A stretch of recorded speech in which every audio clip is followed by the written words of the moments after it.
today. I've come to Stover Park. The beast from the east is still here. I've just done a vlog up on Dartmoor. Went up to Howell Lawn and just kind of had a quick look around Haytor, took some pictures of some of the Dartmoor ponies up there and stuff. Quite nice. I'm closer to home now, so I'm at the Stover Country Park. I'm surprised actually. I thought it'd be really busy here. People like having snow fights and making snowmen and stuff. But it's actually really quiet. The roads are really bad now, even in Newton Abbot they're pretty bad around Stover and stuff. But I think they're still fine to get home on, so I've got off the kind of high grounds and the moors. So just going to come down here for about 20 minutes, half an hour walk around the lake, see what I can find. I've got my both cameras with me, so I've got the 24-105 on. I'm going to do some landscape stuff like with that if I find some interesting scenes. I've also brought down a new lens I've got. When I say new, it's second hand, but I've got a Canon 70-200 f4 now. It's a non-IS one, just because most of the shots I'm going to do with it are landscape photography. I've got a Tamron SP 70-300 VC, which is a really nice lens, which would be better for this kind of situation. But I'm going to be selling that because it's kind of less of a landscape lens, really. It's more of a portrait and sports lens. So I'm kind of trying to go more landscape with what I do. Just having a bit crazy because the actual lake is frozen. Look, the beast from the east is wrecking havoc. It's a pretty big lake at Stover, and it's actually managed to freeze it all. I mean, you can see the birds are just stood on top of it. So I'm going to get this lens into action. I've got it on the 7D, so it's a crop camera, which is going to give me around about 320 millimeters at the long end. So should be able to get some okay shots with it. Yeah, see if I can get some interesting stuff here. Quite cool. I've never seen this lake frozen before, so it shows how cold it is today.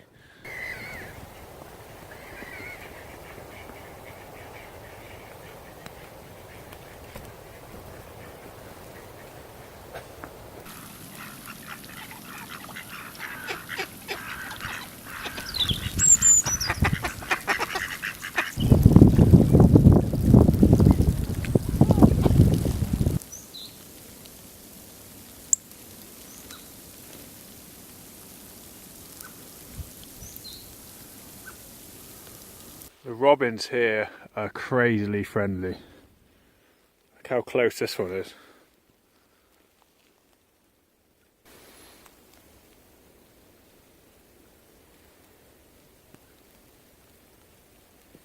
Right, I'm doing a bit of landscape stuff now. I think I'm mainly going to do the wildlife stuff here really, just because these birds are like so friendly. I mean look, the camera's there and there's one just sat kind of there. They literally just don't mind people. Right, there's a tree log here that's kind of fallen down. It's obviously been there for a while. There's no kind of growth or anything on it. It just makes quite a nice kind of image. The only thing is I'm struggling to get a composition with it. So I quite like the bridge here as well. I'm probably going to get shot over the bridge any minute, looking down into some of the trees.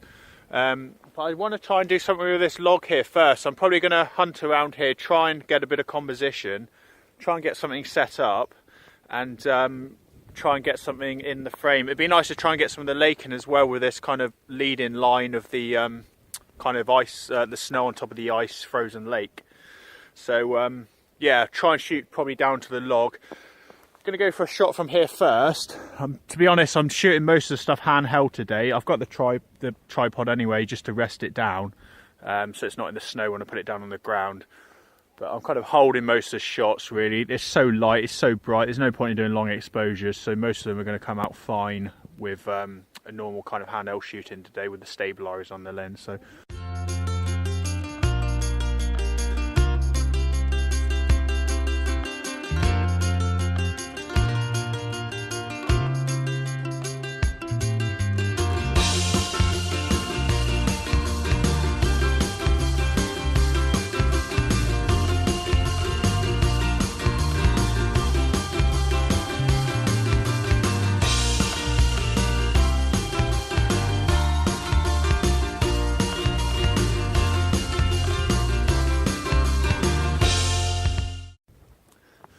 Right, I've been wandering around quite a bit. I've been to Stover Park many times over the years. It's quite a popular spot just for a walk, really.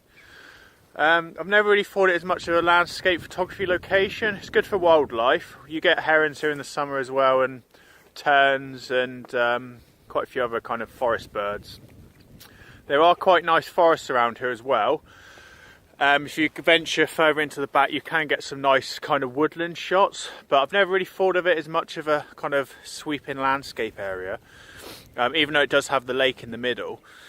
I've watched a YouTube vlog from Christian, who came here. I'll put his channel up a few weeks ago, I think, or he put the vlog up a few weeks ago, and it kind of made me think if you could actually get some shots down here, and I kind of tend to agree with him. He did struggle a bit, I think, finding a location. Although his shots were good, he found struggled to find kind of an idea of where to shoot down here.